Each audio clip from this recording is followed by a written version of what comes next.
नमस्कार, मी सेजल पुरवार। या बातमीपत्रात तुम्हा सर्वांचं स्वागत आणि सुरुवातीला एक मोठी बातमी आहे।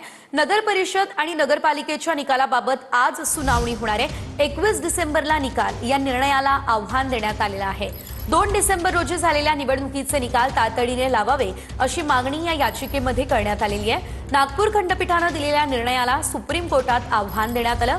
आज सुप्रीम कोर्टामध्ये या संदर्भातली सुनावणी पार पडणार आहे।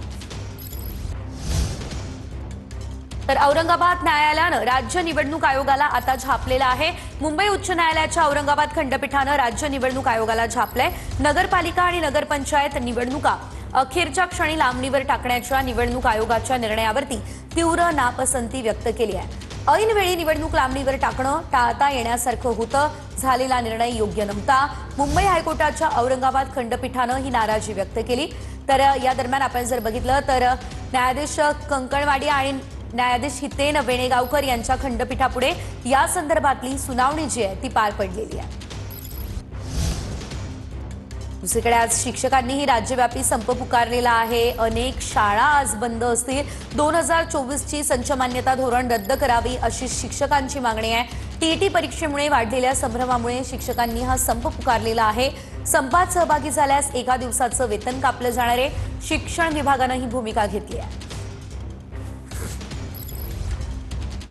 इंडिगोची सेवा सलग तिसऱ्या दिवशी कोलमडलेली आहे। इंडिगोची देशभरातील 380हून अधिक उड्डाणं रद्द झालेली आहे। देशांतर्गत आणि आंतरराष्ट्रीय 380हून अधिक उड्डाणं रद्द झाली। वैमानिकांच्या कमतरतेमुळे आता व्यवस्थापन कोलमडलेलं आहे।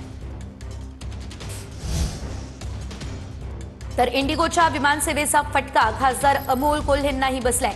2 तास उशिरा असलेली फ्लाइट 3 तासांनी रद्द करण्यात आली। खासदार अमोल कोल्हे यांनी ही माहिती दिली। इंडिगोकडून ही अपेक्षा नव्हती। यापुढे इंडिगोचा प्रवास नकोच, ट्विट करत अमोल कोल्हे यांनी खंत व्यक्त केली आहे। त्यांचं ट्विट आपण आपल्या टेलिव्हिजन स्क्रीनवर पाहतोय। देशांतर्गत विमान सेवेच्या सावळ्या गोंधळामुळे फ्लाइटला 2 तास उशीर आणि 3 तासांनी फ्लाइट कॅन्सल झाली।